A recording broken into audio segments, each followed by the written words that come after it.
You are offered a gamble on the toss of a coin. If the coin shows tails, you lose $100. If the coin shows heads, you win $150. Would you take this bet? Pause the video if you need a second to think about it. Now, what if I offered you the same bet, but this time with the opportunity for 100 coin tosses? Would you take this bet? Again, pause the video if you need a second to think about it. Studies have found that most people reject the first bet, and even fewer people would say yes to the second opportunity. If you felt averse to the first bet, this is poor judgment. But if you rejected the second opportunity, this is outright foolish and likely means you are not fit for the world of investing and entrepreneurship. Rejecting the first bet is irrational because if you do the math, you'll see that the expected utility of the coin toss is $25. If the coin toss is clearly in our favor, why do most people find it unappealing? We are the descendants of humans who are highly sensitive to even the slightest risk or danger for survival reasons. In short, our evolutionary past has made us inherently loss averse. This means we experience an asymmetry between gains and losses, feeling the pain of losing $100 more intensely than the pleasure of winning $150. The first bet is what we describe as a small favorable opportunity. While an econ, a theoretical individual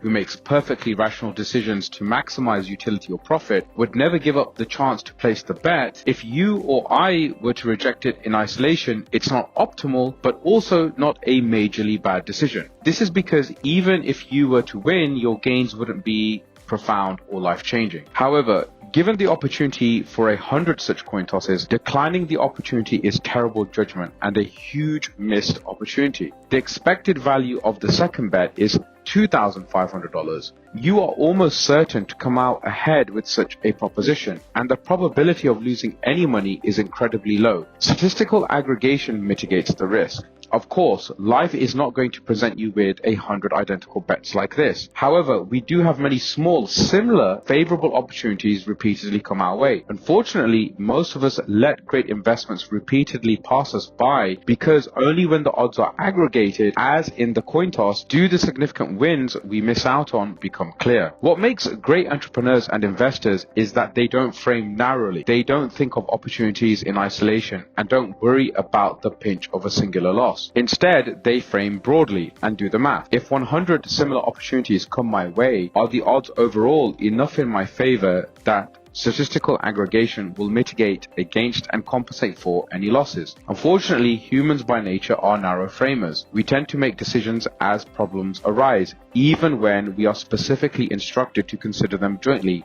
as in the coin toss example. When behavioral economist Richard Tyler asked 25 senior divisional managers at a large corporation if they would pursue an option that had an equal opportunity of losing a lot of money or doubling the same amount in earnings, all declined. In their shoes, with my job on the line, I would be inclined to do the same. From the broader view of the company, however, this strategy is disastrous. Put simply, it's counterintuitive to think that a decision that in isolation looks reasonable can accumulate into an inferior strategy and become very costly when repeated many times. A notable everyday example is those extremely risk-averse investors who purchase government bonds and certificates of deposit over stocks and commodities. To avoid the pain of short-term uncertainty, these investors pay a heavy premium in the form of poor long-term returns. In conclusion, being loss-averse for small favorable bets is absurd, and narrow framing combined with loss aversion is a curse. As Nobel laureate Daniel Kahneman wrote, if you have the emotional discipline